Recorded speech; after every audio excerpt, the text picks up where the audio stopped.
There are several different types of PHP files you will find in WordPress, and in this lesson we're going to talk about a few of them.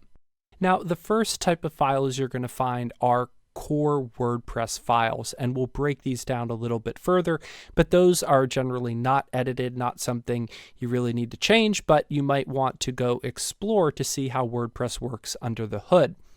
Next up, we're going to have our theme files. Now, if we're editing a theme or if we're building a theme from scratch, we definitely want to know about these, but there are also possibly other themes that are installed on your site but not activated, and you may need to look through those as well. But there's theme files, and those are often edited.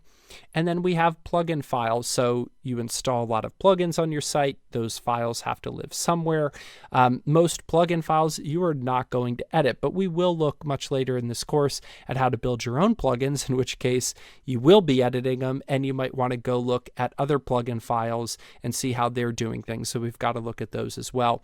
And then there's this fourth type that isn't really a separate one, so to say, but there are a lot of included files. So small snippets that are pulled in elsewhere, and this exists within WordPress core, it exists within theme and plugin files. So it's not really its own category. It's just sometimes when you open up a file, you won't find necessarily all the code you expected. Sometimes it'll be pulling in some code from other files.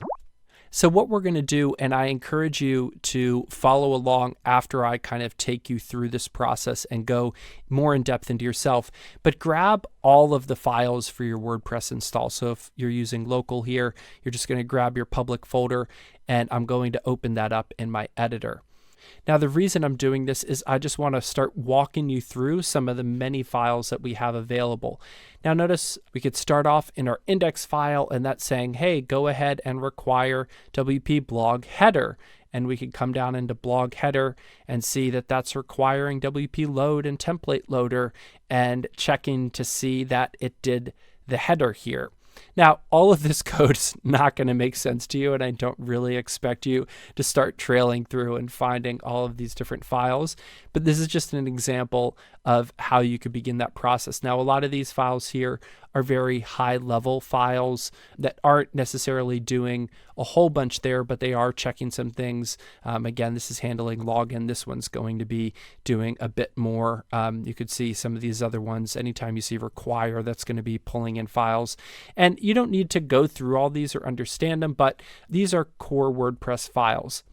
Now, the other place we're going to find core WordPress files is inside WP admin. Now, these are all the files that are used to build the admin area of WordPress. So if you're ever editing a post or a page, you can see what is going on there. Now, this stuff may not make sense at first, but I guarantee as you learn more and more about WordPress, you'll find that going in and looking up some stuff in here can be helpful.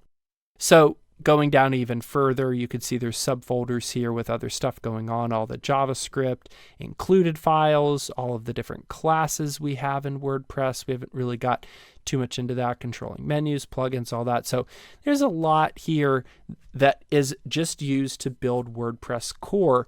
And the third folder here, WordPress core being WordPress itself, includes so a bunch of libraries that are available, things like that. Again, some classes set up, all of that stuff here. You're not going to be editing or playing around with these things too much. But I do want to point out one of the qualities of these types of themes is that they're generally going to open a PHP block and be all PHP.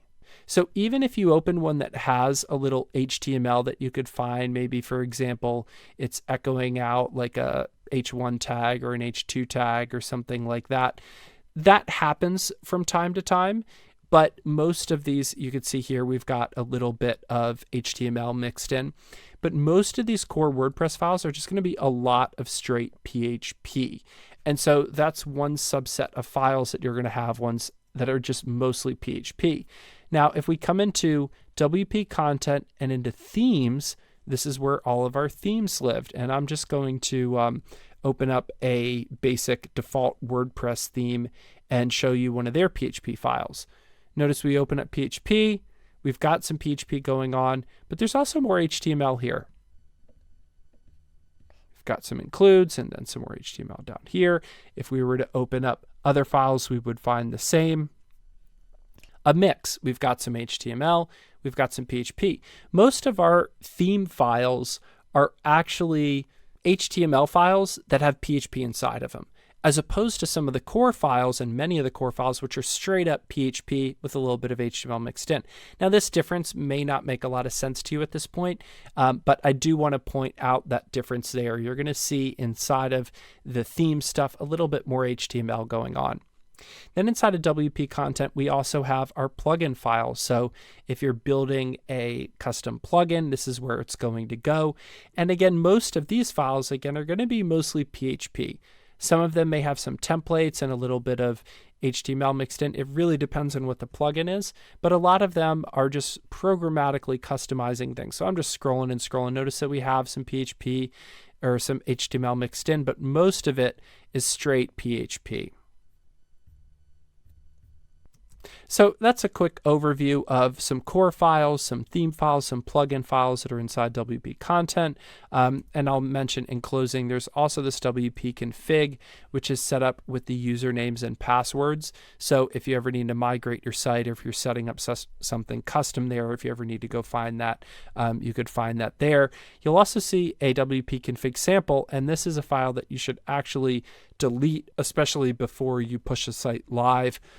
Not needed, should definitely be deleted.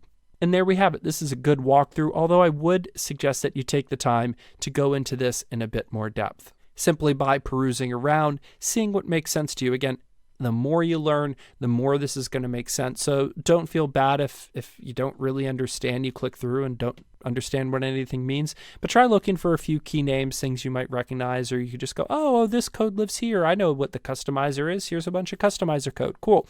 Even if it's just that at this point, that's great.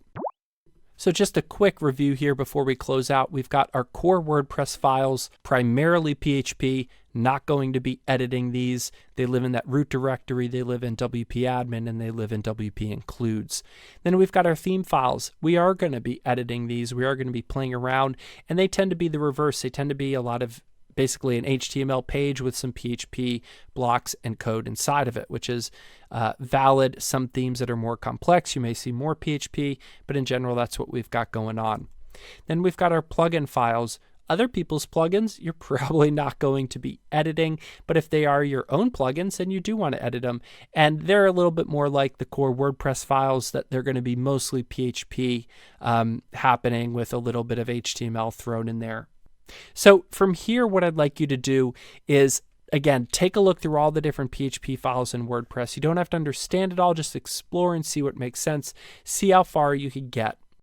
Once you do that, then come on back, and from this point on in our PHP for WordPress, we're going to shift from kind of generic PHP stuff and start looking at some very specific WordPress things that PHP can do inside of WordPress, but they don't really do by default outside of WordPress. So they're specific things, and we're going to start off with the loop as an example of that.